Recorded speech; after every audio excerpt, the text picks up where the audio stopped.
It was a chilly October morning in Ash Hollow, a sleepy Pennsylvania town nestled between farmland and forest.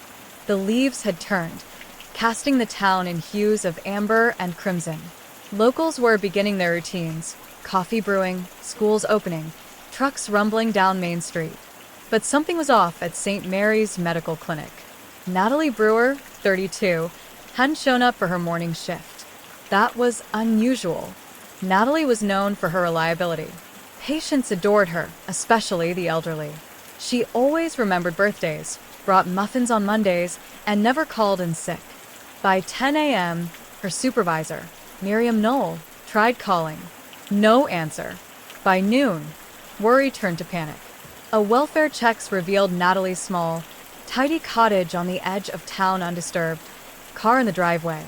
Lights off. Door locked. But she was gone.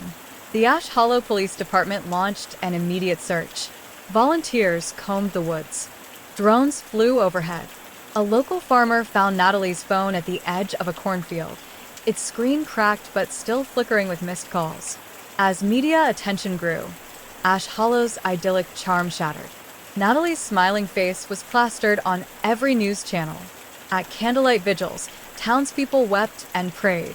But investigators were digging deeper, and what they found began to blur the picture of the town's beloved nurse. Detectives learned Natalie had recently ended a long-term relationship with local paramedic Sean Riker. By all accounts, it had been amicable, but texts from Natalie's phone told a more complicated story. Pleas, angry messages, threats. Riker had been seen arguing with her outside a diner 2 weeks prior. Sean was brought in for questioning. He admitted they'd fought but denied any involvement in her disappearance. Then, an anonymous tip changed everything. A caller reported seeing Natalie leave a bar on the outskirts of town with someone other than Sean, a woman. The bar's security footage confirmed it. Natalie had left just after 10 p.m. 2 nights before she vanished, arm in arm with a woman in a hoodie. The camera didn't catch her face. Detectives dug further. Natalie had been attending therapy in a neighboring town. Her therapist, under subpoena, shared something surprising. Natalie had recently come out as bisexual and was struggling with how it might impact her job and standing in Ash Hollow. She had started seeing someone named M.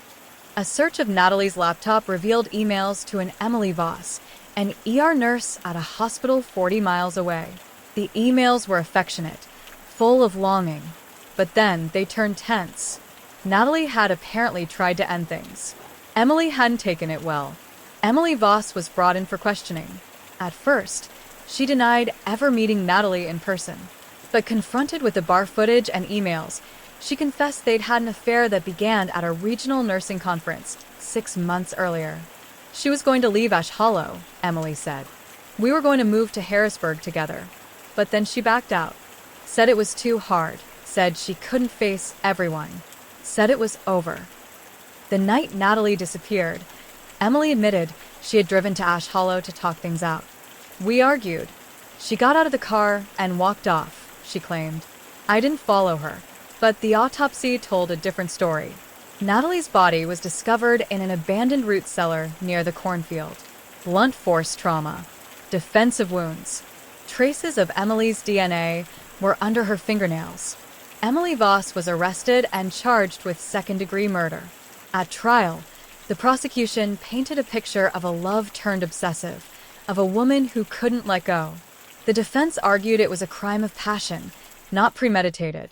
Witnesses testified about Natalie's fear, her struggle with identity, and her desire for a fresh start. Sean Riker took the stand, admitting he had been angry, but expressing remorse for how things had ended. The town watched in stunned silence as the woman they had never even known existed became the center of their darkest chapter. The jury deliberated for 2 days. Emily was found guilty and sentenced to 25 years in prison. Today, a bench outside St. Mary's bears Natalie Brewer's name. Flowers are placed there every October. Her disappearance and death shook Ash Hollow to its core, not just because of the crime, but because it forced the town to confront what it had overlooked, the quiet struggles of someone who had given so much of herself. Natalie Brewer was more than a victim. She was a caregiver, a confidant, and a woman trying to live her truth in a place not ready to accept it. In the end, it wasn't just secrets that killed her, it was silence.